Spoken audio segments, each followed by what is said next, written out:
কৃষ্ণপক্ষ পর্ব ৫। ডাক্তার সাহেব বললেন, এখানে শুধু শুধু দাঁড়িয়ে থেকে লাভ নেই। আমাদের যা করার আমরা করছি, আপনি বাইরে অপেক্ষা করুন। হইচই কান্ডাকাটিতে সমস্যা হয়। জেবা শান্ত স্বরে বলল, আমি তো কান্ডাকাটি করছি না। তবু বাইরে থাকুন। ইন্টেনসিভ কেয়ার ইউনিটে আমরা রোগীর আত্মীয় স্বজন রাখি না। অবশ্যই মাঝে মাঝে এসে দেখে যাবেন। 24 ঘন্টা ডাক্তার থাকবে, চিন্তার কিছু নেই। জেবা শেষবারের মতো তাকালো। মহিব শীত হয়ে শুয়ে আছে। তার পুরো মাথায় ব্যান্ডেজ। সেই ব্যান্ডেজ ভিজে উঠেছে রক্তে। চোখ বন্ধ, নাকের ভিতর নল ঢুকে গেছে। অক্সিজেন দেয়া আছে। মুখ খানিকটা হা করা। দুটি হাতেই স্ট্রাইপ দিয়ে বিছানার সঙ্গে বাঁধা। মহিবের বুক ওঠানামা করছে। জীবনের চিহ্ন বলতে এইটুকুই। ঘরটা ছোট। ছোট ঘরের অনেকখানি দখল করে নিয়েছে যন্ত্রপাতি, অক্সিজেন সিলিন্ডার। ঘরময় মাথা ধরে যাবার মতো কড়া ফিনাইলের গন্ধ। ঘরের ছাদ অনেক উঁচুতে। ছাদ থেকে ইলেকট্রিকের তার ঝুলছে। দেখলেই কেন জানি মনে হয় ফাঁসির দড়ি। ঘরে আলোও কম। মৃত্যুর সময় এই ঘরের রোগীরা পৃথিবীর অসুন্দর একটি অংশ দেখে যাবে। যেবার মনে হলো ইন্টেনসিভ কেয়ার ইউনিটগুলি খুব সুন্দর করে সাজিয়ে রাখা উচিত। এই ঘরটা থাকবে আলো বাতাসে ভরপুর। ফুলদানি ভর্তি থাকবে গোলাপের গুচ্ছ। বড় বড় জানালা থাকবে, যে জানালা দিয়ে আকাশের অনেকখানি দেখা যায়। যেবা বারান্দায় চলে এলেন। বারান্দায় অনেকেই আছে। মহিবের বন্ধুরা এক কোণায় চুপচাপ দাঁড়িয়ে আছে। বজলুকে ছাড়া যেবা অন্য কাউকেই চেনে না।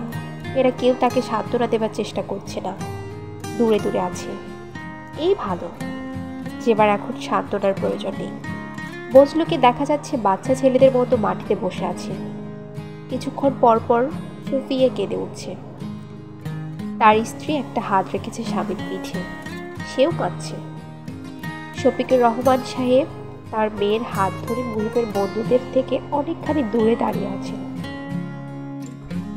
অপরিচিত একজন ডাক্তার পাশ দিয়ে যাবার সময় কি মনে করে যেন থমকে দাঁড়ালেন এবং বললেন, নাম কি তোমার খুকি? সারা বলল, আমার নাম প্রিয়দর্শিনী। শফিকুর রহমান মেয়ের দিকে তাকালেন। তার ভুরু কুঁচকে গেল। প্রিয়দর্শিনী নাম মুহিবের দেয়া। মেয়ের জন্মের পরপর মুহিব বলল, আপা, তোমার মেয়েটা তোমার মতো সুন্দর হয়নি, তবু আমি ওর নাম দিলাম প্রিয়দর্শিনী। জেবা বলল, তুই নাম দিতে গিয়ে ঝামেলা করিস না তো।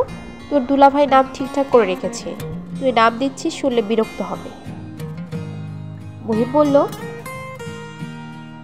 তোমাদের নামে তোমরা ডাকবে, আমি ডাকবো প্রিয়দর্শিনী। এই যে প্রিয়দর্শিনী, তাকান দেখি আমার দিকে। আমি আপনার মামা। দুবার মা ডাকলে মামা হয়। কাজে মামা কোনো হেলাফেলা জিনিস না। দুজন মা সমান সমান এক মামা। এটা হচ্ছে অ্যালজেব্রা। বড় হলে শিখিয়ে দিব, কেমন?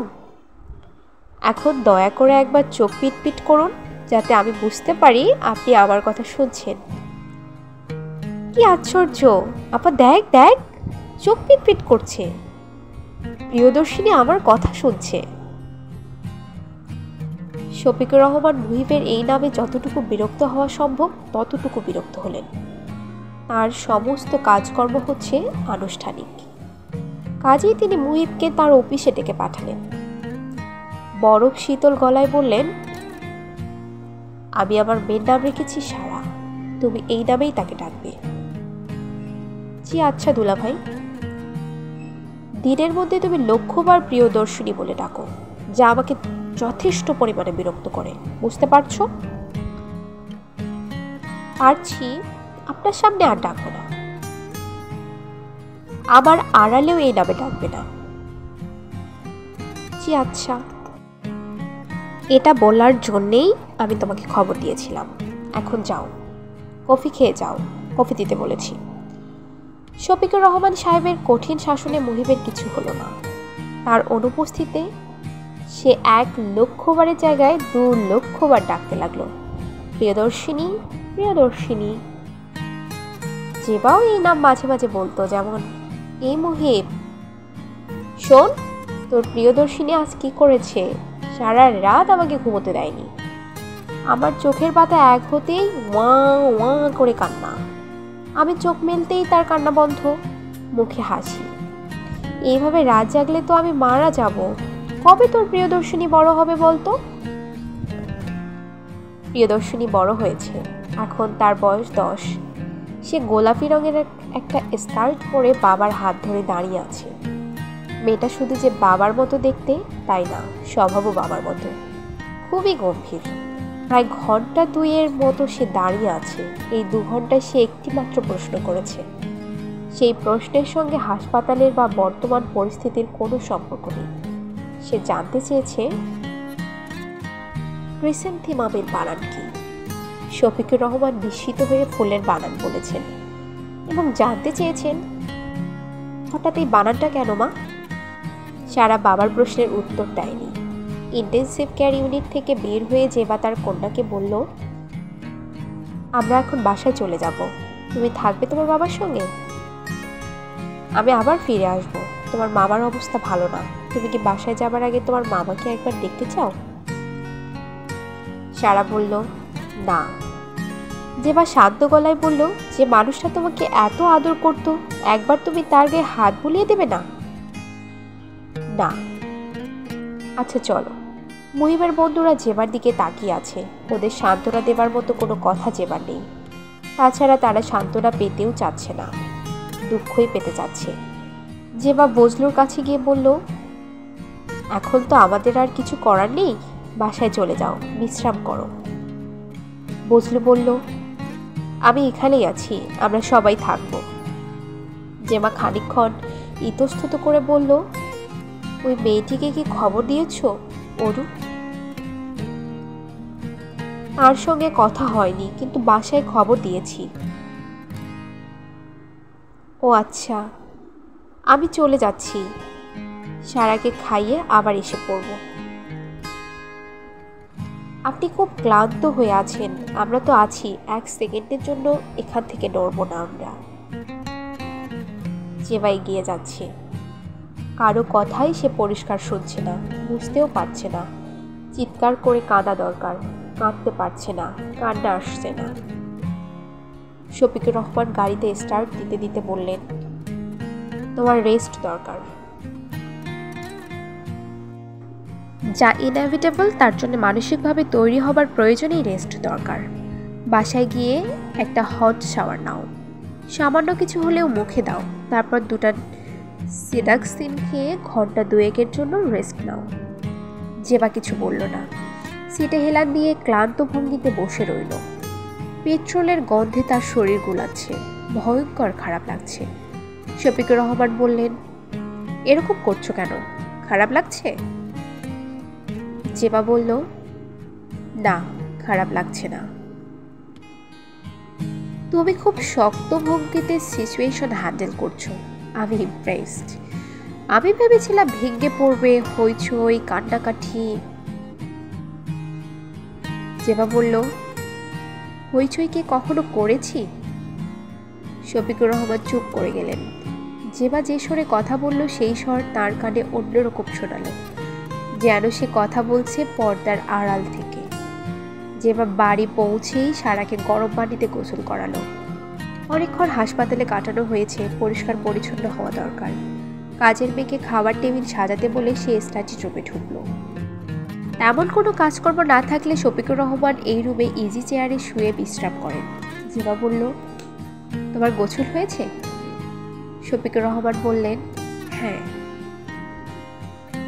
মেয়েকে নিয়ে খেতে বসে যাও, রাত 9টার মতো বাজে। সারার খিদা পেয়েছে, বিকেলে নাস্তা করেনি। তুমি খাবে না? আমার দেরি হবে। দেরি হবে কেন? আমার যেমন খিদে পেয়েছে তোমারও নিশ্চয়ই পেয়েছে। জেবা শফিকুর রহমানের সামনের চেয়ারে বসতে বসতে বলল, তোমার যেমন খিদে পেয়েছে আমার তেমন পাইনি। আমার ভাই মারা যাচ্ছে, কে জানে হয়তো ইতিমধ্যে মারাও গেছে। শফিক সাহেব নিজেকে সামলে নিলেন।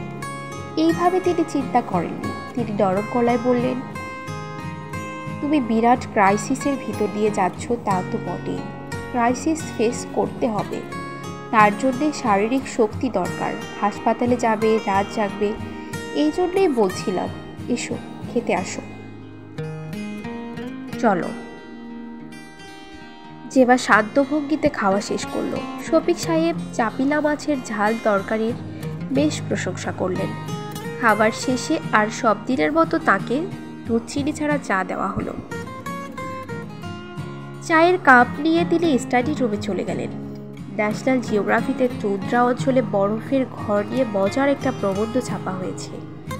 চা খাবার জন্য জেবার তৈরি হতে সময় লাগবে। চার আগে ঘুম পাড়াতে হবে। আজ যে ধকল গিয়েছে, জেবা চট করে ঘুমোবে বলেও মনে হয় না। শফিক সাহেব ঠিক করলেন তিনি নিজেই জেবাকে হাসপাতালে পৌঁছে দেবেন। খানিকক্ষণ থাকবেন, খোঁজ খবর নেবেন, ডাক্তারদের সঙ্গে কথা বলবেন। যে দুজনের সঙ্গে কথা হয়েছে তারা রাতের মধ্যে কিছু ঘটে যাবে তা ভাবছেন না। পরিস্থিতি খারাপ হলে তিনি সারা রাতই থাকবেন। জেবা খুশি হবে, সে এতটা নিশ্চয়ই আশা করছে না। দুর্ঘটনার সংবাদ পাওয়ার পর থেকে তিনি যা করেছেন তাতে জেবার খুশি হওয়া উচিত। খবর পাওয়া মাত্র হাসপাতালে ছুটে এসেছেন। ওষুধপত্র, রক্ত সব ব্যবস্থা করা হয়েছে। তার ছোটবেলার বন্ধু ডাক্তার রহমতুল্লাহকে নিয়ে এসেছেন। জেবার সামনে ডাক্তার রহমতুল্লাহকে বলেছেন প্রয়োজনে তিনি মুহিবকে ব্যাংকক পাঠাতে প্রস্তুত আছেন। তার দিক থেকে আন্তরিকতার কোনো অভাব তিনি নিজে বোধ করছেন না। অবশ্যই তার মধ্যে এক ধরনের ফর্মাল ভাব আছে। দুঃখে কাতর হবার ভঙ্গি করা তার পক্ষে সম্ভব না। এই জিনিস তার চরিত্রে নেই, অভিনয় তার আসে না। অবশ্য তিনি দুঃখিত হয়েছেন, মর্মান্তিক ব্যাপার তো বটেই। চা শেষ করে শফিক সাহেব কাপড় পরে তৈরি হলেন। তার ঠান্ডার ধাত, প্রচুর শীত পড়েছে। মাফলার দিয়ে গলা ঢেকে যাওয়া উচিত, কিন্তু এই গ্রাম্য পোশাকটি তার খুব অপছন্দের। তিনি জেবাকে বললেন মাফলার বের করে দিতে। জেবা মাফলার হাতে স্টাডি রুমে ঢুকে বলল, তুমি কোথায় যাচ্ছ? তোমার সঙ্গে যাচ্ছি, খোঁজ দিয়ে আসি। কেন? শফিক সাহেব বিস্মিত হয়ে বললেন, কেন মানে? অপ্রয়োজনের কোনো কাজ তো করো না। এই কাজটা তোমার জন্য অপ্রয়োজনীয়। কেন করতে যাচ্ছ? আমাকে খুশি করবার জন্য? শফিক সাহেব অবাক হয়ে বললেন, মনে হচ্ছে তুমি ঝগড়ার একটা ইস্যু তৈরি করার চেষ্টা করছো। না, ঝগড়ার কোনো ইস্যু আমি তৈরি করছি না। কখনোই তো তোমার সঙ্গে ঝগড়া করিনি। শফিক সাহেব শীতল গলায় বললেন, সমস্ত দিনের উত্তেজনায় তোমার সিস্টেমে খানিকটা উলট পালট হয়েছে। নয়তো এই অবস্থায় ঝগড়াটে মেয়ের মতো কথা বলতে না। আমার উপদেশ শোনো, চলো যাই, খোঁজ দিয়ে আসি। তুমি যদি চাও না হয় রাতে আমি তোমার সঙ্গে থেকে যাব। মুহিবের জন্য যে ঘর নেওয়া হয়েছে ওই ঘর তো খালি আছে। আমি সেখানে বিশ্রাম নিতে পারি। আমার শরীর ভালো না, বিশ্রাম দরকার। তুমি তোমার নিজের ঘরেই বিশ্রাম নাও। আমাকে খুশি করবার জন্যে তোমাকে কিছুই করতে হবে না। তোমাকে খুশি করবার জন্য আমি কিছু করছি না। আমি যা করছি দায়িত্ববোধ থেকে করছি। জেবা কঠিন গলায় বলল, দায়িত্ববোধ? কিসের দায়িত্ববোধ? তুমি দেখি সত্যি সত্যি ঝগড়া শুরু করছো। Stop it. জেবা বলল, চেঁচিও না এবং চোখ রাঙিও না। 19 বছর ধরে তোমার চোখ রাঙানো দেখছি, আর দেখবো না। আর দেখবো না মানে কি বলতে চাচ্ছ তুমি? বসো, চেয়ারে শান্ত হয়ে বসো। আমি কি বলতে চাচ্ছি তোমাকে বুঝিয়ে বলছি। কারণ আমার ধারণা তোমার বুদ্ধিবৃত্তি খুব উঁচু পর্যায়ের না। উঁচু পর্যায়ের হলে বিয়ের প্রথম বছরেই বুঝতে পারতে মানুষ নর্দমার কৃমিকে যেমন ঘৃণা করে, তোমাকেও আমি ঠিক সেই পরিমাণ ঘৃণা করি। শফিকুর রহমান হতভম্ব হয়ে গেলেন। যেবার আচার আচরণ হিস্টোরিয়াগ্রস্ত রোগীর মতো। এ যুক্তি শুনবে না। যুক্তি শোনার মতো মানসিক অবস্থা তার নেই। শফিকুর রহমান নিজেকে সংযত করে বললেন, শোনো জেবা, তুমি দয়া করে 10 মিলিগ্রাম সিদাক্সিন খেয়ে নিজেকে শান্ত করো। আমি বুঝতে পারছি ভয়াবহ বিপর্যয়ের সামনে এসে তুমি নিজের উপর নিয়ন্ত্রণ হারিয়ে ফেলেছ। এটা অস্বাভাবিক না, স্বাভাবিক। আমি নিজের উপর কোনো নিয়ন্ত্রণ হারাইনি, তবে তুমি নিয়ন্ত্রণ হারাবে। এখন যেসব কথা আমি তোমাকে বলবো তা শুনেই নিয়ন্ত্রণ হারাবে। চিৎকার চেঁচামেচি তুমি কিছুই করবে না, কারণ তুমি নিতান্তই ভদ্রলোক। তবে আমার কথাবার্তা শুনে তোমার ছোটোখাটো স্ট্রোক হয়ে যেতে পারে। তুমি বরং 20 মিলিগ্রাম সিডাক্সিন খেয়ে আমার সামনে বসো। প্রেশারের ওষুধটাও খাও, প্রেশারও বেড়ে যেতে পারে। তার চেয়েও বড় কথা, দামি স্যুটটা গায়ে থেকে খোলো। আমার কথাবার্তা শেষ হবার পর আমি তোমার গায়ে থুতু ফেলবো, স্যুট নষ্ট হবে। শফিকুর রহমান বিচলিত বোধ করলেন। জেবার চোখ লাল, চোয়াল শক্ত হয়ে আছে। চুলগুলিও কি আজ অন্যরকম করে বেঁধেছে? বছরের চেনা মানুষ তো এ নয়, এ অন্য কেউ, অন্য কোনো জেবা। তিনি সিগারেট খাওয়া শেষ দিয়েছে অনেক দিন। আগে কখনো সিগারেটের তৃষ্ণা বোধ করেননি, আজ করছেন। জেবা শাড়ির আঁচল গায়ে তুলে দিল। চেয়ারের হাতল থেকে হাত তুলে নিয়ে কোলের উপর রাখল। সে তাকিয়ে আছে শফিকের দিকে। তার দৃষ্টি তীব্র, চোখের মনি ছোট হয়ে আছে। উজ্জ্বল আলোর দিকে মানুষ যেমন ভুরু কুঁচকে তাকায়, তেমনি করে সে তাকিয়ে আছে। জেবা বলল, আমার পরম দুর্ভাগ্য যে আমি রূপবতী হয়ে জন্মেছিলাম। এমন রূপবতী যে স্কুলে পড়ার সময়ই আমার নাম ডাক ছড়িয়ে গেল। তোমরা কৌতূহলী হয়ে আমাকে দেখতে এলে, আমাকে দেখে দিদার মধ্যে পড়ে গেলে। এমন সুন্দর একটা মেয়েকে হাতছাড়া করতে ইচ্ছে করছে না। আবার বাব্বা মোরা হাভাতে ঘরের একটা মেয়েকে গ্রহণ করতেও ইচ্ছা করে না।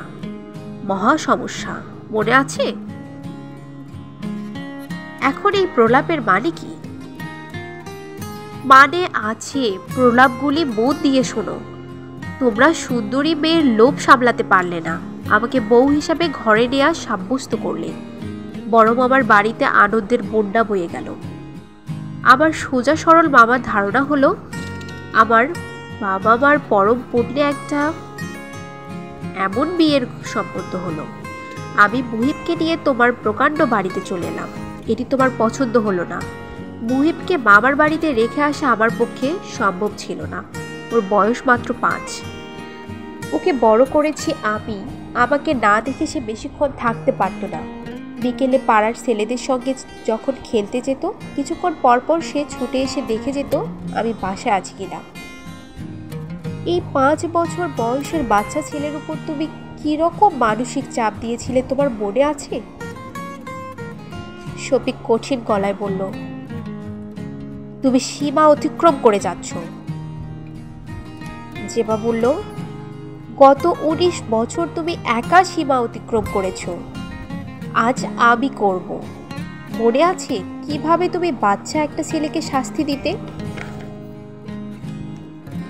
তোমাদের বিরাট বাড়ি, তাকে একা একটা ঘরে থাকতে দিলে, সে ভয়ে অস্থির। আমি বললাম, কাজের একটা মানুষ তার ঘরে শুয়ে থাক। তুমি বললে, কাজের মানুষদের দোতলায় ওঠার নিয়ম নেই। প্রথম রাতে মুহিব ভয় পেয়ে আমাদের শোবার ঘরের দরজার সামনে এসে ফুঁপিয়ে কাঁদতে লাগলো।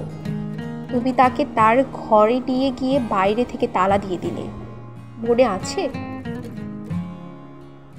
হ্যাঁ, মনে আছে। আমি সেটাকে বড় অপরাধ বলে মনে করিনি। আমাদের এই বাড়ি ভূতের বাড়ি নয়। ভয় কাটানোর জন্য সামান্য শাসন অন্যায় না?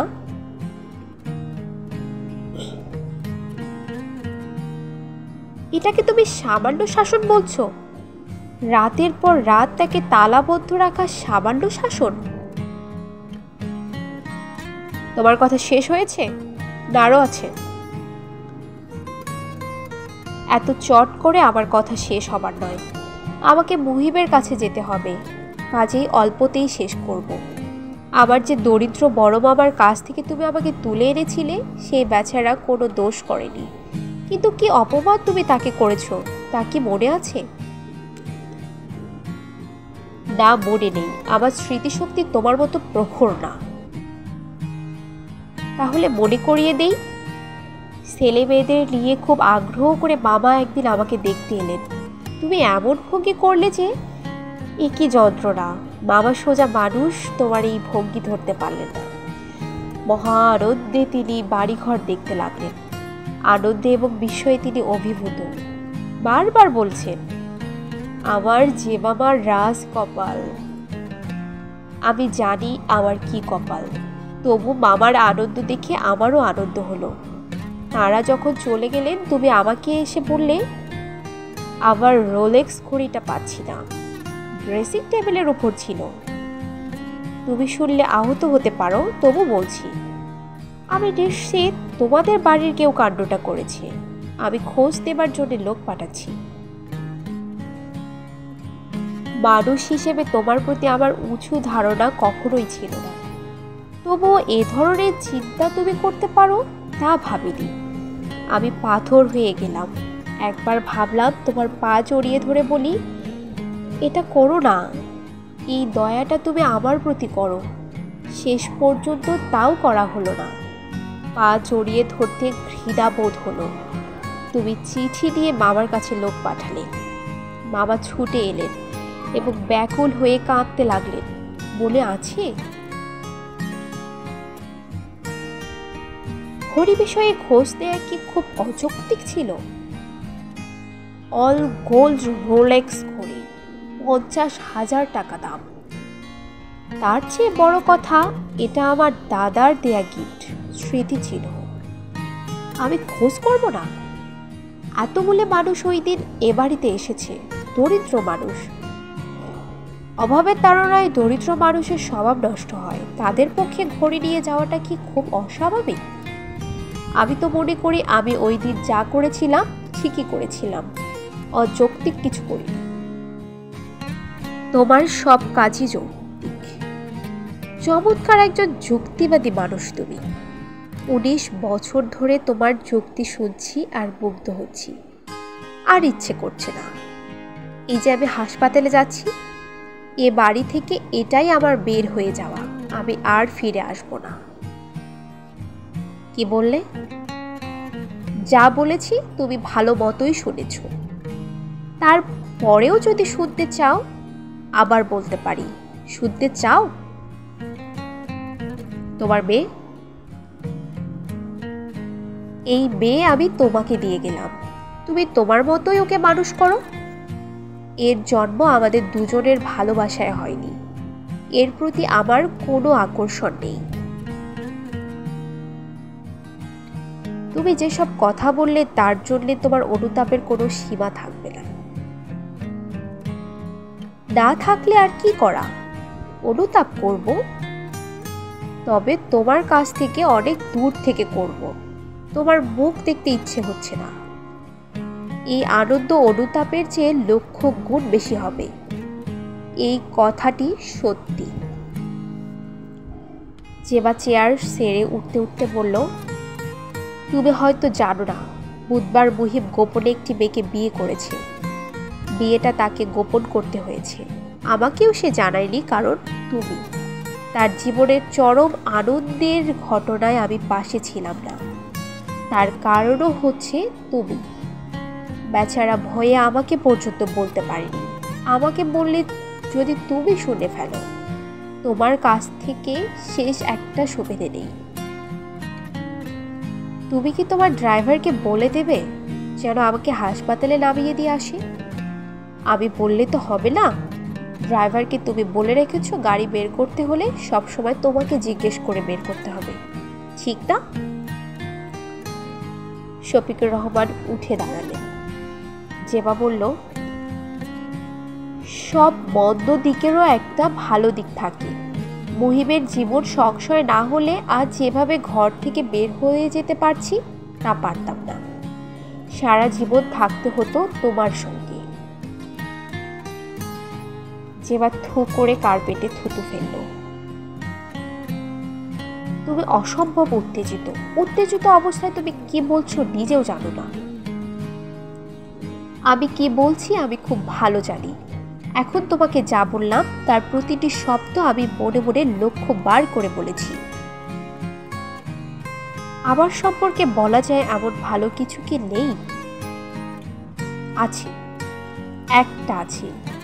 বিয়ের পর তুমি আমাকে পড়াশোনা করিয়েছ। ইংরেজি সাহিত্যে আমি MA পাশ করেছি। তোমার জন্যেই করেছি।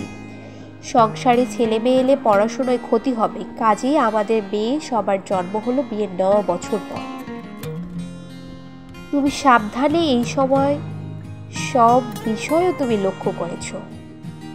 ওস্তাদ রেখে গান শিখিয়েছ।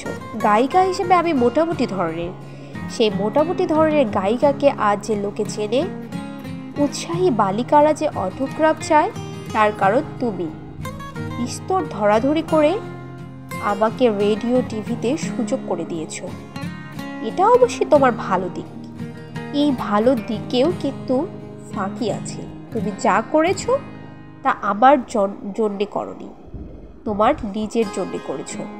লোকে বলবে তোমার স্ত্রী MA পাস, লোকে বলবে তোমার স্ত্রী বিখ্যাত গায়িকা। কি ভুল বললাম কিছু?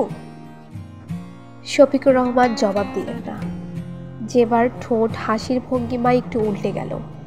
সে তার গলার স্বর খানিকটা নামিয়ে বলল, তুমি কি তোমার বিখ্যাত গায়িকা স্ত্রীর গান কখনো শুনতে চেয়েছ? বর্ষার রাতে কখনো কি তার ঘুম ভাঙিয়ে তাকে বলেছ, আজি ঝড়ো ঝড়ো মুখরো বাদল দিলে এই গানটা একটু গাও তো শুনি? সবার সব বিষয়ে উৎসাহ থাকে না। ঠিক বলেছ, সবার সব বিষয়ে উৎসাহ থাকে না। তোমার একটি বিষয়ে উৎসাহ, স্ত্রীকে দগ্ধ করে তার দিকে তাকিয়ে থাকা। Stop it! চেঁচিও না, চেঁচিয়ে কিছু হবে না। যে আবার কার্পেটে থুতু ফেলল। পাশের ঘরে সারা কাঁদছে। সে হয়তো বাবা মার চিৎকার বা হইচই শুনছে, কিংবা কোনো কারণে তার কাঁচা ঘুম ভেঙে গেছে। 10 বছর বয়স হলেও এই মেয়ে হঠাৎ ঘুম ভেঙে গেলে খানিকক্ষণ কাঁদে। অন্য সময় হলে যেবা ছুটে যেত, আজকে এলো না। কালো হ্যান্ডব্যাগ হাতে নিতে নিতে বলল, মেয়ের কাছে যাও, আমি বিদায় হচ্ছি, গাড়ি নেব না। এমন কিছু রাত হয়নি, আমি একটা রিক্সা নিয়ে চলে যাব। অনেকক্ষণ দরজা নক করার পর সারা দরজা খুলল। শফিক সাহেব বললেন, কাঁদছো কেন মা? সারা চোখ বুঝতে বুঝতে বলল, বাবার জন্য খুব খারাপ লাগছে। খারাপ লাগাই তো স্বাভাবিক, কাঁদলে কি খারাপ লাগা দূর হবে? কান্না এলে আমি কি করব বাবা? নিজেকে সামলাতে হবে। যাও, বাথরুমে যাও, হাত মুখ ধুয়ে আসো। বাবা, আমি মামার কাছে যেতে চাই। কি হবে সেখানে গিয়ে? তুমি তো ডাক্তার না, তুমি কোনোভাবেই তাকে সাহায্য করতে পারবে না। সাহায্য করার জন্য তো আমি যেতে চাচ্ছি না বাবা। তাহলে কি জন্য যেতে চাও? আমি মামার বন্ধুদের মতো ক্লিনিকের বারান্দায় দাঁড়িয়ে থাকবো। আবার যদি কাঁদতে ইচ্ছে করে আমি কাঁদবো। আমার যে বন্ধুটা চিৎকার করে কাঁদছিল, আমি সেরকম চিৎকার করে কাঁদবো। সারা, মা তুমি বোকামের মতো কথা বলছো। আমাকে সারা ডাকবে না বাবা, এই নাম আমার ভালো লাগে না। আমাকে প্রিয়দর্শিনী ডাকবে। কে তোমাকে এসব বলতে শিখিয়েছে? তোমার মা? যা শেখার আমি নিজে নিজে শিখি, কারো কাছ থেকে আমি কিচ্ছু শিখি না। কোনোদিন শফিকুর রহমান যা করেন না, আজ তাই করলেন। মেয়ের গালে চড় বসিয়ে দিলেন। প্রিয়দর্শিনী কার্পেটে ছিটকে পড়ল, তবে কেঁদে উঠল না। অদ্ভুত ভঙ্গিতে তাকিয়ে রইল বাবার দিকে। মহিমের সব বন্ধুরাই এখনো আছে। 4 জন ছিল, তার সঙ্গে আরো 2 জন যুক্ত হয়েছে। এদের মধ্যে একজনের নাম তোফাজ্জল। সে হাসপাতালের ডাক্তারদের বড় বিরক্ত করছে। 10 মিনিট পর পর হাত কসলাতে কসলাতে জিজ্ঞেস করছে, স্যার অবস্থা কিরকম দেখছেন? ইমপ্রুভমেন্ট বোঝা যায়? ব্লাড লাগবে কিনা একটু কাইন্ডলি বলবেন। আমার আর মহিমের same blood group, B positive. শুরুতে ডাক্তাররা তার প্রশ্নের জবাব দিচ্ছিলেন, এখন দিচ্ছেন না। তাকে দেখা মাত্র বিরক্ত হচ্ছেন। তোফাজ্জল এসব বিরক্ত গায়ে মাখছে না। সে শুধু ডাক্তারদের বিরক্ত করছে তাই না, নার্সদেরও বিরক্ত করছে, বিশেষ করে ইন্টেনসিভ কেয়ার ইউনিটের নার্সদের। দরজায় টোকা দিয়ে বলছে, সিস্টার একটু বাইরে আসবেন, জাস্ট ফর এ সেকেন্ড। রোগীর অবস্থাটা একটু বলবেন? খুব টেনশন ফিল করছি। অবস্থা স্টেবল কিনা বলুন, ব্লাড লাগলে জানিয়ে দিলেই হবে। আমারও বি পজিটিভ। আপা কি মনে করেন অবস্থাটা এখন ভালোর দিকে না? মুহিবের অবস্থা ভালোর দিকে নয়, জ্ঞান এখনো আসেনি। সে আছে কোমার ভিতর, হার্টবিট নেমে গেছে। মাঝে মাঝে দু একটা বিট মিস করা শুরু করেছে। পায়ের পাতা হয়েছে হালকা নীল, যার মানে ফুসফুস রক্ত তেমনভাবে পরিষ্কার করতে পারছে না। রক্তে অক্সিজেনের ঘাটতি দেখা যাচ্ছে। বাইরে থেকে অক্সিজেন দিয়েও সেই ঘাটতি পূরণ হচ্ছে না। রিফ্লেক্স অ্যাকশন সর্বনিম্ন এ পর্যায়ে। চোখের মণিতে কড়া আলো ফেলার পরও মণি তেমনভাবে সংকুচিত হচ্ছে না। রাত 10টায় রেসিডেন্ট ফিজিশিয়ান তোফাজ্জলকে তার ঘরে ডেকে নিয়ে গেলেন। শুকনো গলায় বললেন, রোগীর অবস্থা ভালো না। তোফাজ্জল ক্ষীণ স্বরে বলল, একটু আগে একজন সিস্টার বললেন অবস্থা স্টেবল। এখনো স্টেবল মানেই ভালো তা না, অবস্থা খারাপ হওয়া শুরু করেছে। ও, আমাদের তেমন কিছু করণীয় নেই। স্যার, পিজিতে কি ট্রান্সফার করব? তাতে কোনো 19-20 হবে বলে মনে হয় না। পিজিতে যেসব ফেসিলিটি আছে আমাদেরও আছে। আমরা চেষ্টা ত্রুটি করছি না, একমাত্র অপেক্ষা করা ছাড়া এখন আর কিছু করার নেই। অপেক্ষা করুন এবং প্রার্থনা করুন। ব্লাড কি লাগবে স্যার? একটু পর পর ব্লাডের কথা জিজ্ঞেস করছেন কেন? লাগলে আপনাদের জানাতাম। রোগী আপনার কে হয়? Very close friend sir. বলতে বলতে তোফাজ্জল কেঁদে ফেলল। মুহিব তার বিয়ের সময় তাকে খবর দেয়নি, এই দুঃখেও সে একবার কেঁদেছে। এখন কাঁদছে সম্পূর্ণ ভিন্ন রকম দুঃখে। বছর 3 আগে তোফাজ্জলের আলসার অপারেশন হলো। 2 ব্যাগ রক্ত লেগেছিল। সেই 2 ব্যাগ রক্ত মুহিব দিয়েছে। রক্তের ঋণ শোধ হয়নি। ডাক্তার সাহেব অস্বাভাবিক কোমল গলায় বললেন, ভাই কাঁদবেন না, আপনি রোগীর আত্মীয় স্বজন সবাইকে খবর দিন। খুব খারাপ কিছুর জন্য সবাইকে মানসিকভাবে প্রস্তুত থাকতে বলুন।